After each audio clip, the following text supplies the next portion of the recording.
औज़ुबिल्लाहिमिनश्शैतानिर्रजीम बिस्मिल्लाहिर्रहमानिर्रहीम। अस्सलाम वालेकुम क्लास, उम्मीद है कि आप सब खैरियत से होंगे। हमने बच्चे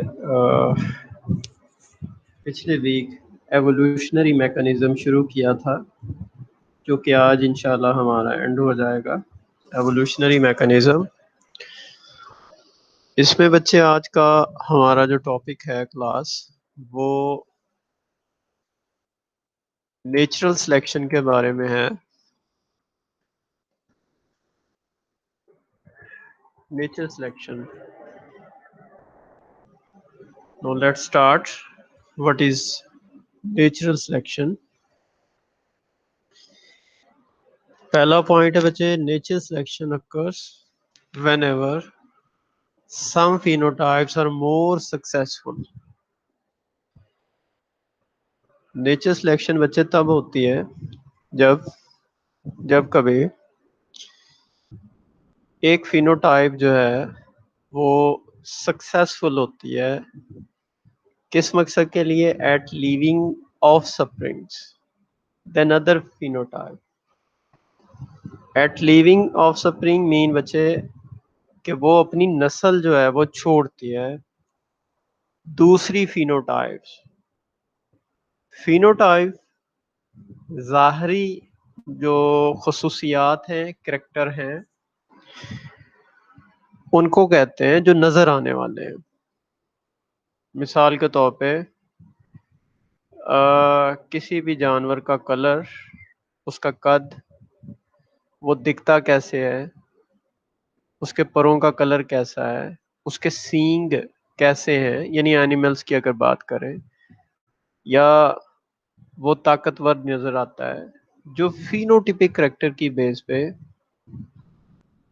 उसको मौका मिले कि वो इंटरब्रीड करे और नस्ल बढ़ाए, यानी लीव ऑफ स्प्रिंग। दूसरा पॉइंट है the tendency for natural selection to occur and upset Hardy Weinberg equilibrium is selection pressure.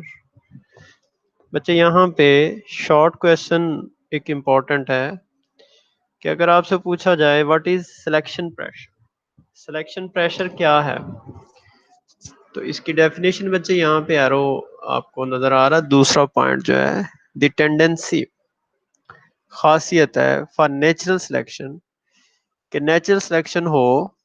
Natural selection पहले पॉइंट में बताया कि ये फिनोटिपिक बेस पे होती है, जो ज़ाहरी खसूसियात नजर आती हैं तो अक्कर जब ये होगी तो जारी बात है ये हार्डी विनबर्ग इक्विलिब्रियम या हार्डी विनबर्ग लॉ या हार्डी विनबर्ग थ्योरम जो है उसको अपसेट करेगी। कैसे अपसेट करेगी बच्चे? हार्डी और विनबर्ग ने ये कहा था, वो जो चार पास्टुलेट थे कि रैंडम मेटिंग होनी चाहिए, यानी सबको चांस मिलना चाहिए, नो नेचुरल सिलेक्शन। उनका एक ये भी पॉइंट था कि सिलेक्शन नहीं होनी चाहिए, नो सिलेक्शन। तो अगर नेचुरल सिलेक्शन हो रही है तो उसके नतीजे में हार्डी विनबर्ग जो है ना वो क्या हो जाएगा? अपसेट हो जाएगा। तो इस टेंडेंसी को, जो नेचुरल सिलेक्शन हो रही है, नेचुरल सिलेक्शन होने के अमल को और हार्डी विनबर्ग इक्विलिब्रियम के अपसेट करने के अमल को हम सिलेक्शन प्रेशर कहते हैं। नेचुरल सिलेक्शन बच्चे असल में एक फोर्स है, समझ लें कि नेचर जो है ना जिसको मौका दे रही है, किस बेस पे? फिनोटाइप की बेस के, कि वो मौका किस चीज का दे रही है कि इसको सिलेक्ट कर लिया जाए और इसकी नस्ल को आगे बढ़ा दिया जाए। ठीक है, यानी उसकी नस्ल को आगे बढ़ा दिया जाए। नस्ल कब बढ़ेगी? जब उसको ब्रीडिंग का चांस, मेटिंग का चांस मिलेगा।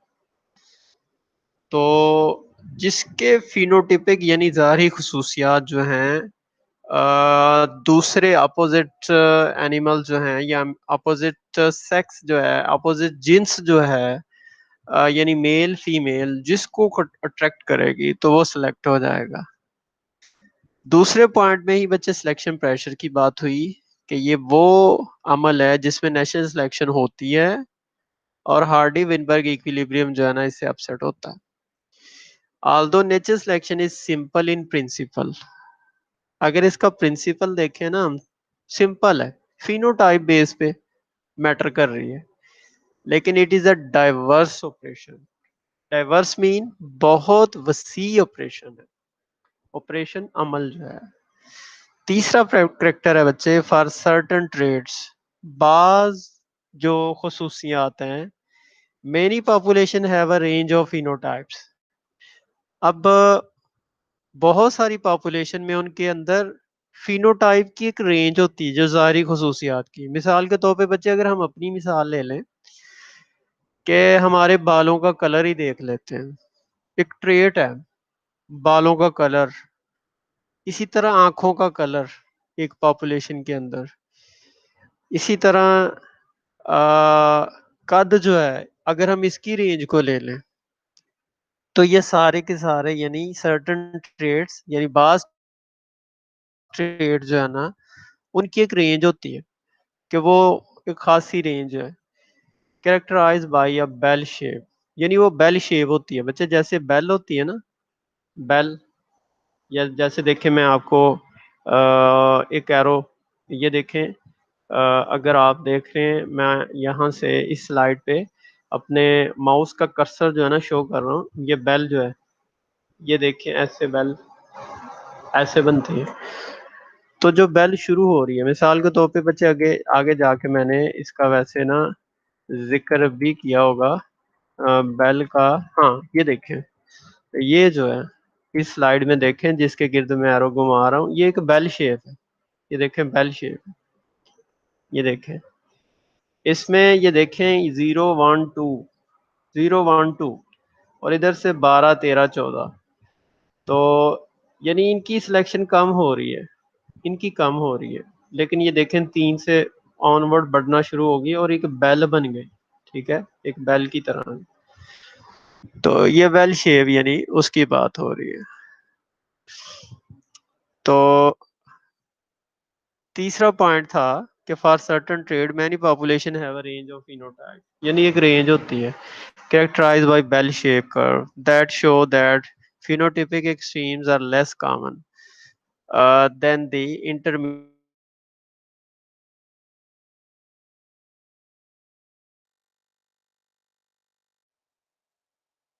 phenotype। बच्चे हम ऐसा करते हैं, मैं दोबारा उसी फिगर पे आता हूँ कि हम ना सिर्फ यहाँ पे इस फिगर के अंदर आपकी क्लास का सर्वे चलें कर लेते हैं, उसमें ना हम सिर्फ कद को ले लेते हैं। तो ये एक्सट्रीम जो है ना बच्चे, ये एक्सट्रीम, ये भी एक्सट्रीम है और ये भी एक्सट्रीम है, यानी 0 1 2 3, 0 1 2 जो है ना ये एक्सट्रीम है, और 12 13 and 14 ये भी एक्सट्रीम है। इसमें बच्चे आपकी क्लास में बच्चे यहाँ से वो जिनका कद सबसे छोटा है, ये वाले, और फिर ये कंडीशन चलती जा रही है, और ये वाले जो है ना, ये जो टॉप है, ये जो पीक बनी हुई है, समझ लें जिनका कद दरमियाना है, ये वो है। और फिर कद छोटा होना शुरू हो गया मतलब दोबारा, और ये वो हैं एक्सट्रीम पे जिनका कद जो है ना बहुत लंबा है, बहुत लंबा कद है। तो आपकी क्लास में मतलब ऐसा कोई है, लेकिन बच्चे मैं किसी को डिस्कस नहीं करता, लेकिन यहाँ पे मैं सिर्फ आपको समझाने की कोशिश कर रहा हूँ।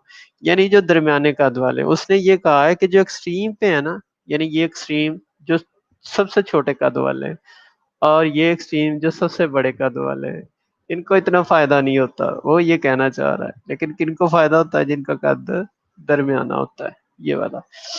अच्छा चले, जब हम डिस्कशन करेंगे ना तो वहां पे तब बात होगी। तो ये अभी समझ लें। तो ये पॉइंट था वो, कि for certain trade many population have a range of phenotypes characterized by well shaped curve that show that phenotypic extreme बच्चे जिनका कद लंबा है या छोटा है, वो एक्सट्रीम पे आ गए, यानी जो साइडों पे आ गए, तो आर लेस कॉमन, वो लेस कॉमन है than the intermediate phenotype. Intermediate phenotype जो है ना वो ज्यादा पाई जाती है। नेचर सिलेक्शन में effect a range of phenotype in 3 ways। बच्चे अब ना नेचर सिलेक्शन जो है ना, यहाँ पे अगर आपको लॉन्ग क्वेश्चन यानी ऐसा आ जाए कि right a note on nature selection, and various mode of selection. तो ये इसके तीन वेज हैं बच्चे, तीन तरह से जो है ना नेचर जो है वो सिलेक्ट करती है। तो सबसे पहला है डायरेक्शनल सिलेक्शन, दूसरे नंबर पे बच्चे डिस्ट्रप्टिव सिलेक्शन, और तीसरे नंबर पे स्टेबलाइजिंग सिलेक्शन। ठीक है, डायरेक्शनल, डिस्ट्रप्टिव और स्टेबलाइजिंग सिलेक्शन। डायरेक्शनल, डिस्ट्रप्टिव और स्टेबलाइजिंग सिलेक्शन बच्चे। तो ये बड़ा ही इंपॉर्टेंट सवाल है बच्चे, जब आप मुकाबले के इम्तहान में अपेयर होते हैं ना, लाइक सर्विस कमीशन जो है फॉर लेक्चरर या फॉर सब्जेक्ट स्पेशलिस्ट, तो उसमें इनसे बड़े सवाल आते हैं। बंदा कंफ्यूज हो जाता है कि ये डायरेक्शनल की एग्जांपल है या डिस्ट्रप्टिव की एग्जांपल है या स्टेबलाइजिंग की। तो ये तीन तरह की नेचुरल सिलेक्शन होती है, mode of selection, directional selection, disruptive selection और स्टेबलाइजिंग सिलेक्शन। तो सबसे पहले हम डायरेक्शनल सिलेक्शन जो है ना इसका जिक्र करेंगे। तो बच्चे डायरेक्शनल सिलेक्शन जो है ना, अगर इसको देखें occur when individual at one phenotypic extreme. देखें बच्चे, अब आपको एक्सट्रीम की तो समझ आ गई कि कंडीशन देख लें कि directional selection occur when individual at one phenotypic extreme, यानी एक फिनोटिपिक एक्सट्रीम जो है ना, आप समझ लें या छोटे कद वाले या लंबे कद वाले। ठीक है, एक लेना है इन दोनों में से, यानी at individuals at one phenotypic extremes are at disadvantage, उनको डिसएडवांटेज है, यानी उस उनकी सिलेक्शन नहीं होती। उनको कोई भी जो है ना वो, मतलब मैं यहाँ पे किसी को बच्चे सिर्फ मिसाल दे रहा हूँ कि उनकी सिलेक्शन जो है ना वो नहीं हो रही किसी तरह से भी। दोबारा के directional selection occur when individual at one phenotypic extreme are at disadvantage compared to all other individual in the population।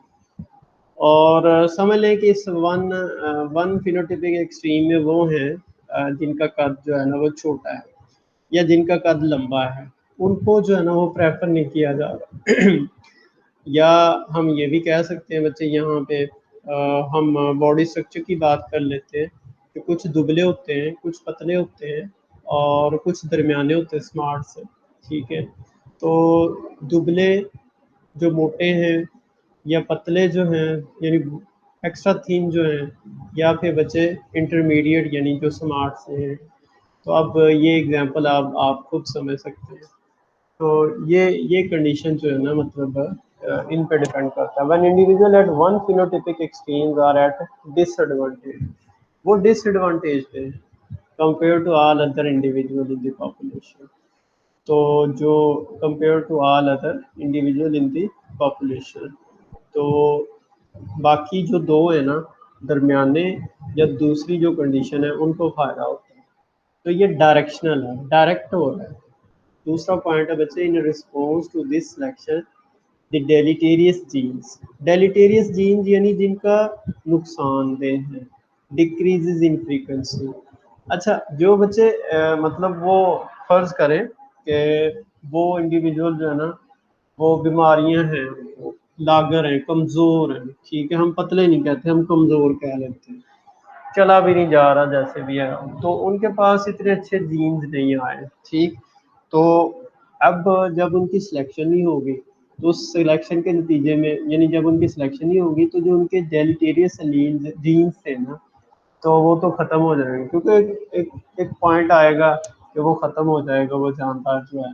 जब वो ख़त्म होगा तो उसके जीन भी साथ ही गए, डेलिटेरियस जीन जो है ना वो भी ख़त्म हो जाएंगे। जब डेलिटेरियस जीन यानी उस पॉपुलेशन में उनकी फ्रीक्वेंसी भी कम हो जाएगी, जब वो ख़त्म हो जाएंगे, and all other gene increase in frequency. और जो फ़ायदेमंद जीन है ना वो उनकी फ्रीक्वेंसी इंक्रीज कर जाएगी, क्योंकि ये डिक्रीज हुई तो जब ये जीन्स निकल गए डेलिटेरियस तो इनकी लीड फ्रीक्वेंसी कम हुई, तो अल्टीमेटली जो अच्छे जीन्स हैं उनकी फ्रीक्वेंसी ज़्यादा होगी। डायरेक्शनल सिलेक्शन में occur when a mutation give rise to new genes. अच्छा, डायरेक्शन सिलेक्शन कब होती है? म्यूटेशन। म्यूटेशन बच्चे पहले भी बात हुई कि ये सबसे बड़ा सोर्स है एवोल्यूशन का, जो एक जीन की वेरिएंट फॉर्म जिसको हम एलील कहते हैं ये बनाने में मदद देती है।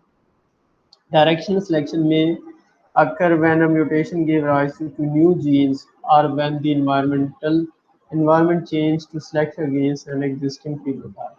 अच्छा, दूसरे नंबर पे बच्चे ये है कि अब यहाँ पे ना डायरेक्शन सिलेक्शन में ये है कि ऑलरेडी हमारे पास फिनोटाइप एग्जिस्ट कर रही है, तो इन्वायरमेंट चेंज हो जाए, अगर इन्वायरमेंट चेंज हो जाए, अब इन्वायरमेंट चेंज होने से क्या होगा बच्चे कि वो जो एग्जिस्ट कर रही है ना फिनोटाइप, तो हो सकता है उसको जो है ना वो फेवर ना मिले, वो मरना शुरू हो जाए या उसका शिकार होना शुरू हो जाए। तो जो बचेगी मतलब जो बिल्कुल कम थे वहाँ पे उनको फ़ायदा हो जाए। जैसे बच्चे आजकल मतलब मैं इसकी एग्जांपल ऐसे फैशन बदलता रहता है, ठीक है। पहले जी ये फैशन होता है, फिर बाद में जो है उसको डिसलाइक करना शुरू कर दिया जाता है, यानी इन्वायरमेंट चेंज हो रहा है उसके अकॉर्डिंग जो है। इसी तरह ना जो बच्चे यहाँ पे के अभी आप देखेंगे इसकी बड़ी ही इन्होंने मतलब एक इंटरेस्टिंग एग्जांपल दी है कि डायरेक्शन सिलेक्शन में occur when mutation give rise to new gene, यानी म्यूटेशन हुई एक ऑलरेडी एग्जिस्टिंग जीन जो है, और व्हेन इन्वायरमेंटल चेंजेस जो हैं या बच्चे इन्वायरमेंट चेंज हो रहा है उससे भी जो है to select against an existing phenotype, जो एग्जिस्टिंग फिनोटाइप है ना उसके अगेंस्ट जो है ना उसको सिलेक्ट कर लिया जाएगा। तो यहाँ पे एक सवाल मतलब ये है कि इसकी एग्जांपल जो है डायरेक्शन सिलेक्शन की, इंडस्ट्रियल मेलानिज्म, शायद से पहले भी मैंने क्लास में कई दफ़ा जिक्र किया। मेलानिन एक हार्मोन है, ठीक है। तो जितना मेलानिन जो है ना वो खारिज होता है, तो अब आपके ज़हन में शायद आ गया हो तो बंदा उतना ही मैला होता है, यानी उतना ही सांवला रंग हो जाता है, ठीक है। मैं यहाँ पे सांवले का वर्ड इस्तेमाल कर रहा हूँ वैसे। तो आजकल जैसे आपके इस एरिया में मतलब हमारा जो रहीम यार खान में काफ़ी गर्मी है, तो मेलानिन जो है ना वो ज़्यादा खारिज हो रहा है, ठीक है। उस मेलानिन की वजह से जो है मतलब हम पहले जो है सर्दियाँ जो हैं वो गुजार के मतलब काफ़ी कलर जो थे ना वो मतलब सांवले की भी बच्चे जैसे टाइप्स होती हैं, इट ये टाइप जो है ना मैं अपने अकॉर्डिंग बात कर रहा हूँ, जैसे गहरा सांवला, लाइट सांवला या इंटरमीडिएट सांवला जो है चले। जैसे हम थे पहले इंटरमीडिएट सांवला, लेकिन आजकल गर्मी की वजह से जो है वो मेलानिन खारिज ज़्यादा हो रहा है, तो वो लाइट सांवला, इंटरमीडिएट सांवला जो है वो गहरे सांवला। अच्छा, इंडस्ट्रियल मेलानिज्म, तो ये बच्चे मेलानिज्म जो है ना मतलब हुआ ये कि इंग्लैंड के अंदर ना क्या हुआ कि इंडस्ट्री रेवोल्यूशन आया 19वीं सदी में। उससे क्या हुआ कि जो इंडस्ट्रीज थी ना उन्होंने धुआं खारिज किया, उस धुएं खारिज करने से जो है ना एक मौत, यानी एक मौत जो है ना जिसको बग कह दें आप, यानी एक आर्थ्रोपोड का, यानी तितली जैसे बटरफ्लाई होती है ना, इस तरह का अभी आपको अगले डायग्राम भी नज़र आती है, तो उनको नुकसान मतलब हुआ या फ़ायदा हुआ वो उसकी एग्जांपल है। तो इंडस्ट्रियल मेलानिज्म क्लासिक एग्जांपल है, यानी एक पुरानी एग्जांपल ऑफ डायरेक्शनल सिलेक्शन की occurred in England during the industrial revolution. तो बच्चे ये इंग्लैंड में हुआ इंडस्ट्रियल रेवोल्यूशन में। तो म्यूजियम रिकॉर्ड जो है ना जो, क्योंकि ये तो 19वीं सदी की बात है, तो जो म्यूजियम रिकॉर्ड था ना उसमें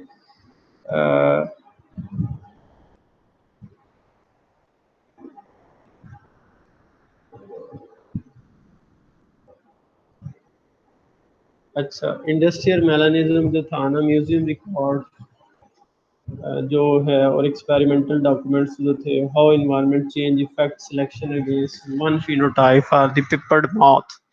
ये एक पिपर्ड मॉथ है, ठीक है, बटरफ्लाई की तरह, डिस्टेंट बिटोलेरिया इसका नाम है। ये यहाँ पे बच्चे ये दिखाई भी गई है आपको, ये नज़र आ रही है, ठीक है, ये वाली ऐसा मॉथ जो है, लेकिन ये पीछे जो है ना ये दरख्त की छाल है, ये छाल पे बैठते थे। लेकिन अभी ये बड़ी इंटरेस्टिंग सी एग्जांपल है, अभी आपको ये बताते हैं।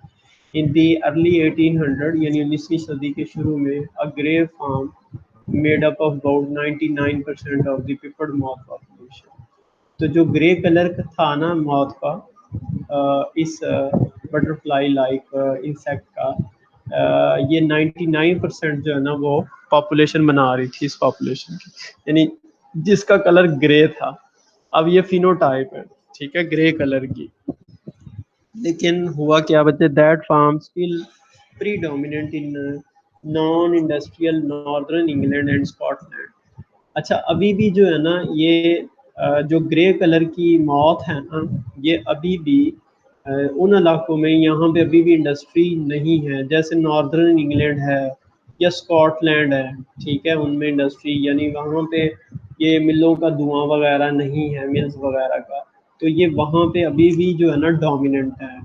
लेकिन in industrial areas of England, जैसे बच्चे मैनचेस्टर का नाम सुना होगा, ये जो इंडस्ट्रियल एरियाज है ना इंग्लैंड के, उनमें a black form replace the grey farm.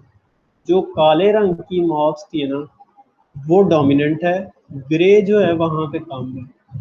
कब? Over a period of about 50 year, यानी 50 साल लगे काले कलर के मॉब्स ने किसको रिप्लेस कर दिया, ग्रे को। मतलब वो ब्लैक जो है ना वो डोमिनेंट हो गए, ग्रे जो है वो कम हो गए। In these areas the grey form made up only 5%। ये सिर्फ 5% बना रहे हैं इंडस्ट्रियल एरिया में। मरुदी के पॉइंट ऑफ व्यू से भी बच्चे याद रखते हैं। And 95% of the population was black, और इंडस्ट्रियल एरिया में 95% जो आबादी है ना वो ब्लैक मॉथ की है। The grey phenotype previously advantages had become deleterious. तो बच्चे जो ग्रे फार्म थी ना, ये पहले इसको फायदा था जब इंडस्ट्री नहीं लगी, जब मिल्स वगैरह का धुआं नहीं था। लेकिन अब ब्लैक जो है ना उसको फायदा हुआ, ग्रे को नुकसान हुआ।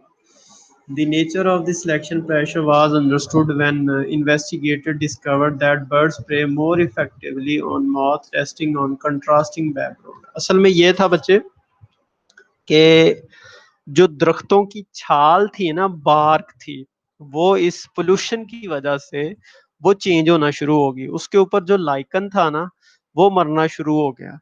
जब वो मरना शुरू हो गया तो जो ग्रे मॉथ थी ना, मतलब ग्रे कलर की बटरफ्लाई लाइक इंसेक्ट था, वो ज्यादा अपीयर होने लग गया। तो ब्लैक जो था, वो दरख्तों की छाल समझ ले ब्लैक हो गई, तो ब्लैक जो था वो छुप जाता था, ब्लैक परिंदों को नजर नहीं आता था, ग्रे नजर आ जाता था, ग्रे का फिर शिकार हो जाता था।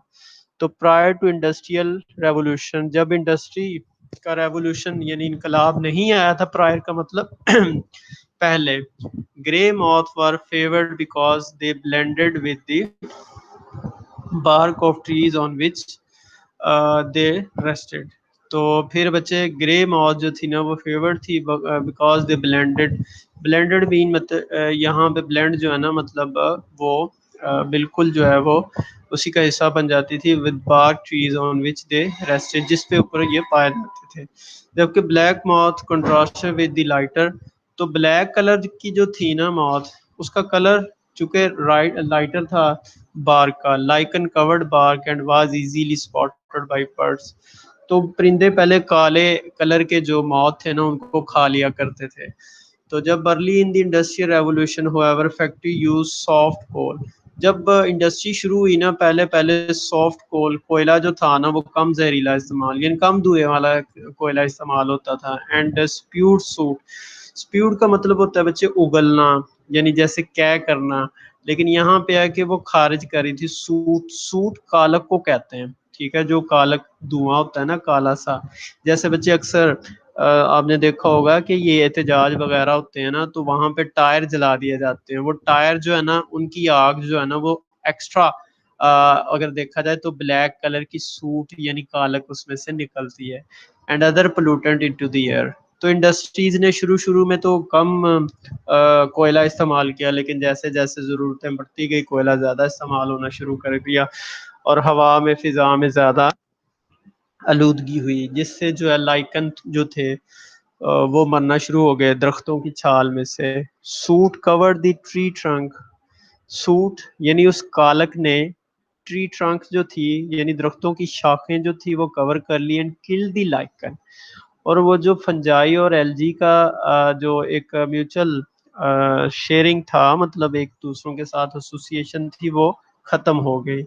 वेयर द मॉथ रेस्टेड, अच्छा इस लाइकन के ऊपर है ना, इस दरख्तों की छाल के ऊपर लाइकन जो था इस पे मॉथ जो है ना वो रेस्ट करती थी। ये मॉथ ब्लैक और ग्रे कलर की जो भी थी। तो जब बैकग्राउंड ही काला हो गया तो फिर क्या हुआ बच्चे, जो काले कलर के मौत थे, तितली थी वो बच गई, जो दूसरी ग्रे थी उसको परिंदे इजीली खाने लग गए। Birds predator now could easily pick out grey moths against the black background of the tree trunk। तो ट्री ट्रंक जो है ना बच्चे, उस पे से उन्होंने इजीली ग्रे कलर के जो मॉथ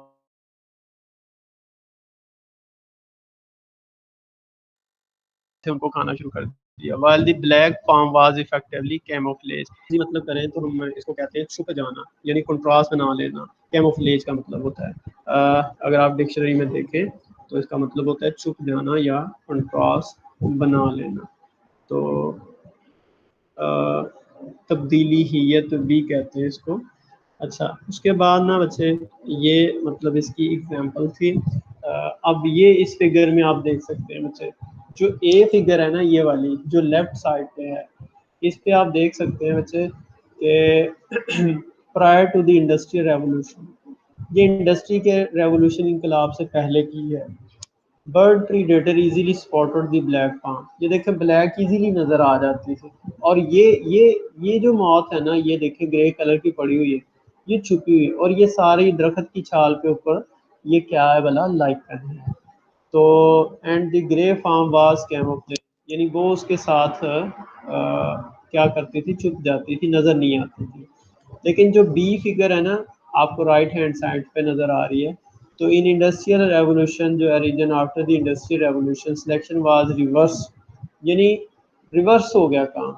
अब ये जो है ना ग्रे है, ये देखें कितना आसानी से नजर आ रही है, और ये वाली जो है ना वो कौन सी है, ब्लैक है ये वाली। तो ये छुप गई, लेकिन इसको परिंदों ने इजीली डिटेक्ट किया और खा लिया। Was reversed because pollution killed the lichen that covered the bark of trees where moth rested। तो ये डायरेक्शनल सिलेक्शन की एग्जांपल थी हमारे पास। तो ये डायरेक्शन सिलेक्शन है, यानी एक को नुकसान हुआ, किसको, एक एक्सट्रीम को। तो जो इंटरमीडिएट थे या दूसरी एक्सट्रीम थी ना, उनको फायदा हुआ। तो दूसरी जो एग्जांपल थी ना बच्चे, जिसका अभी हमने मतलब जिक्र किया है, वो है डिसरप्टिव सिलेक्शन, यानी दूसरी डिसरप्टिव सिलेक्शन के बारे में है। तो इसको हम डिस्कस करेंगे। इसको अगर डिक्शनरी में मतलब लेना, वैसे इसको कहते हैं डिसरप्टिव, जैसे डिसरप्शन होता है यानी बिखर जाना, इंतशार में।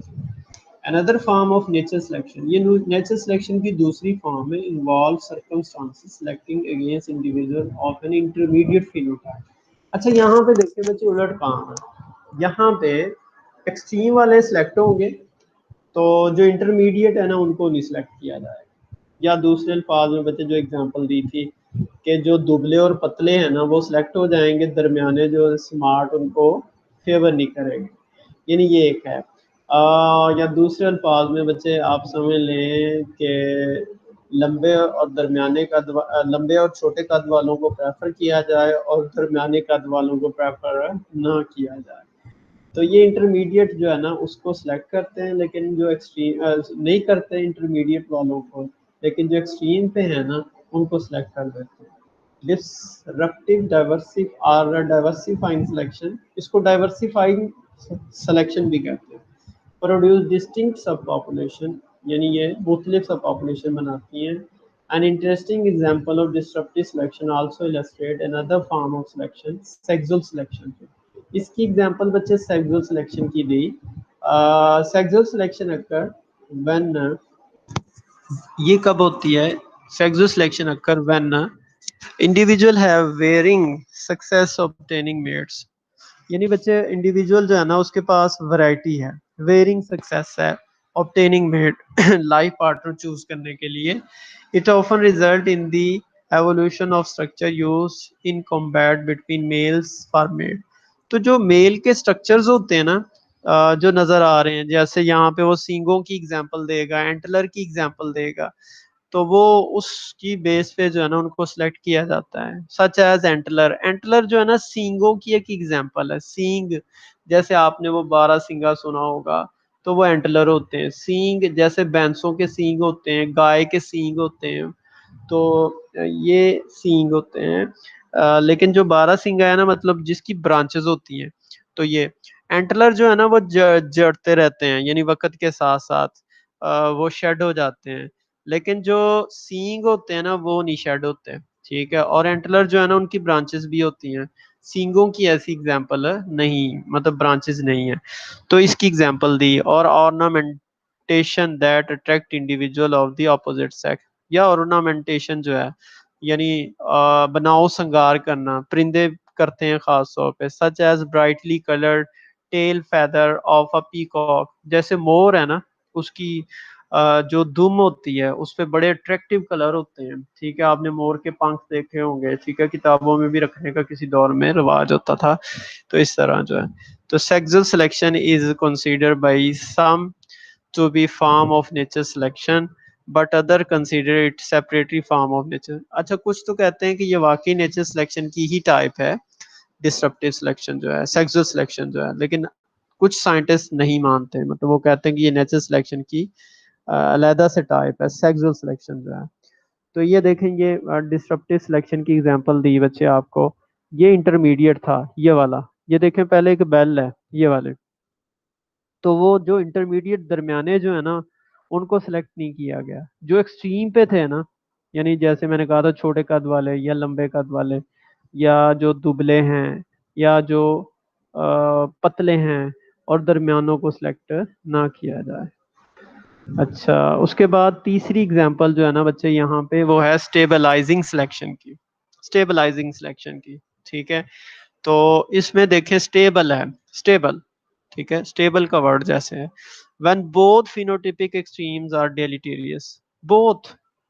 अब जो कंडीशन है ना, जो एग्जांपल आपको शुरू से दी थी मिसाल के तौर पे, पतले और मोटे दोनों को सिलेक्ट नहीं किया जाएगा, दरमियानों को, लंबे और छोटे नहीं, ठीक है, दरमियानों को। व्हेन बोथ फिनोटिपिक एक्सट्रीम, यानी ये भी फिनोटिपिक एक्सट्रीम है और ये भी फिनोटिपिक एक्सट्रीम है, इनको नहीं सिलेक्ट करना, बल्कि किसको करना है, दरमियानों को। A third form of nature selection narrows the phenotypic range, ये नैरो कर देती है फिनोटिपिक रेंज को। ये देखें बच्चे, इस फिगर में आप देख सकते हैं कि सिर्फ दरमियान वाले जो है ना इंटरमीडिएट, उनको मौका मिल रहा है कि वो अपनी नस्ल बढ़ाएं, और ये दोनों एक्सट्रीम पे जो थे वो खत्म हो गए by the passage of time during long period of environmental constituency.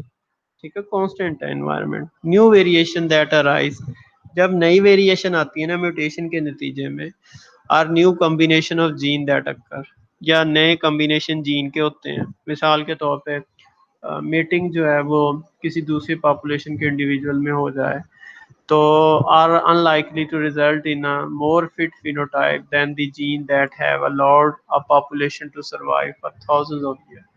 तो जो हजारों साल से बचते आ रहे थे, यानी रह रहे थे सरवाइव, उनका जो है वो अब मतलब सर्वाइवल रेट कम हो गया।